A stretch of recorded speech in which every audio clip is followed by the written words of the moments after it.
In Ezekiel 40 verse 2 it's written, "In the visions of God brought he me into the land of Israel, set me upon a very high mountain, by which was as the fame of a city on the south."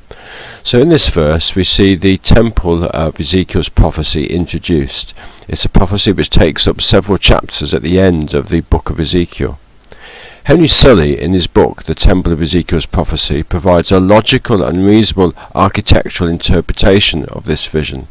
His picture of the temple has provided a useful means of visualizing the details of the prophecy.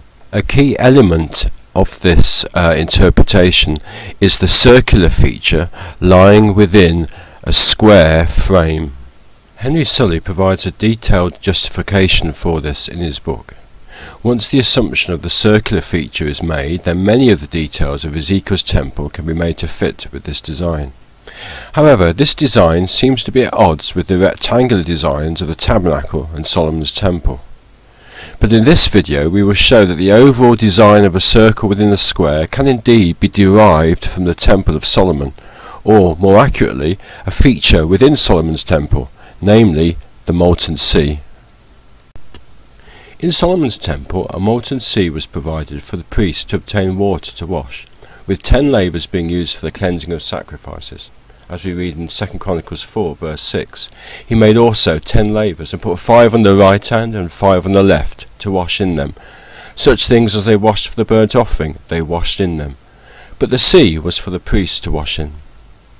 The molten sea was a large circular cistern, as we read in 1 Kings 7 verse 23, and he made a molten sea 10 cubits from the one brim to the other. It was round all about, and his height was 5 cubits, and a line of 30 cubits to compass it round about.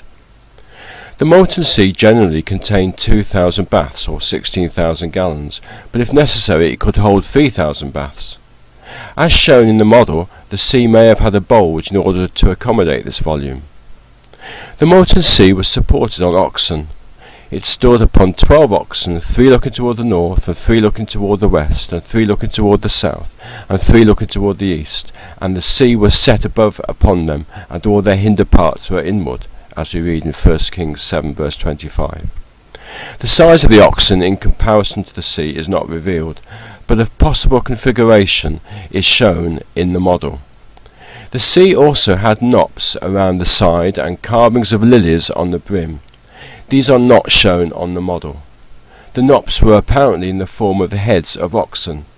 According to Strong, the Hebrew for knop comes from a root word meaning to burst. It may be that the knops incorporated openings by which water could burst forth when unplugged. There is a strong scriptural connection which directs us to compare the molten sea with the temple of Ezekiel. In 2 Chronicles 4 verse 10 it is written, "And he set the sea on the right side of the east end over against the south." And in Ezekiel 47 verse 1 we also read of the east, right and south in relation to the temple. "Afterward he brought me again unto the door of the house, and behold, waters issued out from under the threshold of the house eastward. For the forefront of the house stood toward the east, and the waters came down from under the right side of the house at the south side of the altar." This link shows that the molten sea of Solomon's temple in some way foreshadows the temple and its waters in Ezekiel's prophecy.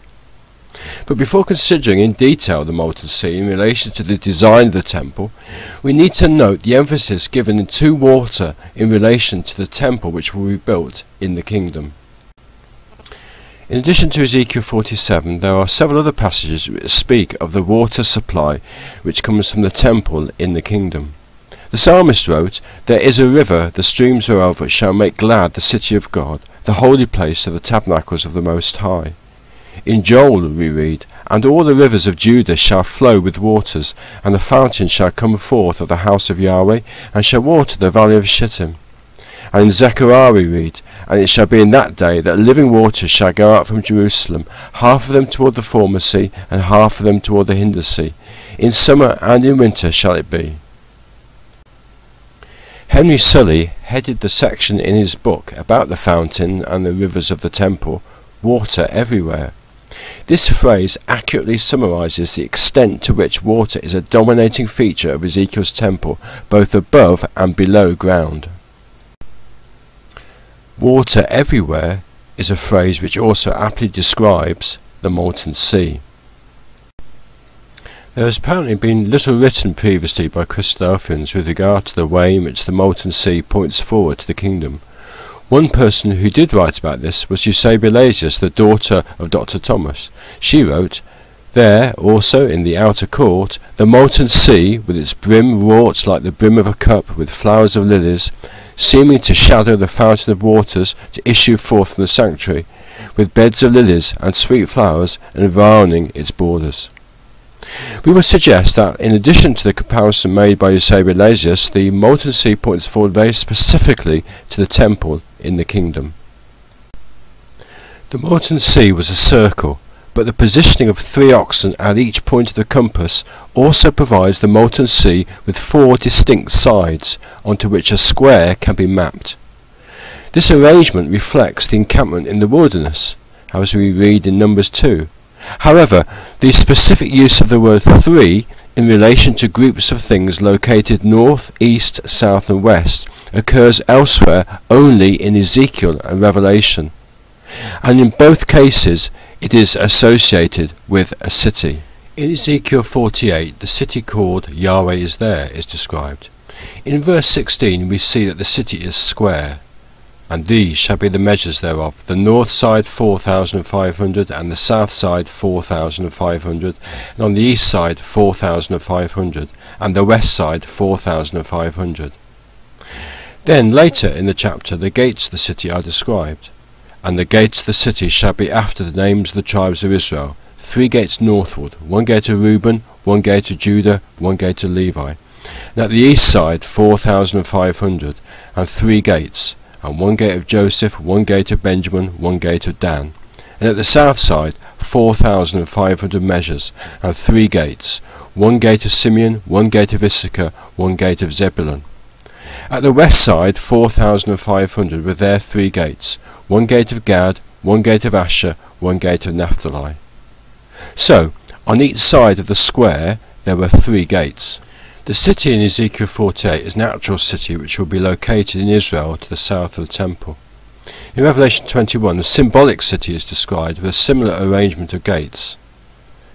"And it had a wall great and high, and had 12 gates, and at the gates 12 angels, and names written thereon, which are the names of the 12 tribes of the children of Israel. On the east 3 gates, on the north 3 gates, on the south 3 gates, and on the west 3 gates." The examples from Ezekiel 48 and Revelation 21 show that groups of 3 things arranged on the north, east, south and west are associated with the square of a city. Thus, the square, which can be mapped around the molten sea, is reminiscent of a city. We have identified that the arrangement of the 4 groups of 3 oxen under the molten sea provide an outline of a square. The molten sea can thus be depicted as a circle within a square. This design matches the overall design of Ezekiel's temple as envisaged by Henry Sully. Thus, the circular design of Ezekiel's temple can be derived from the molten sea in Solomon's temple. We have seen that the arrangement of 3 oxen on each point of the compass match the way in which the cities in Ezekiel 48 and Revelation 21 are described. The molten sea is therefore like a city. But as we saw at the beginning of the video, Ezekiel describes the appearance of the temple as the frame of a city. The arrangement of the oxen forming the base of the molten sea is like the frame of a city and thus foreshadows the temple in Ezekiel's prophecy. This video has shown that the basic plan of the temple envisaged by Henry Sully can be derived from the molten sea of Solomon's temple. In the tabernacle the source of water was the laver. In Solomon's temple there were the 10 lavers and the molten sea. But in the kingdom the temple itself will be the source of water, the equivalent to the molten sea of Solomon's temple.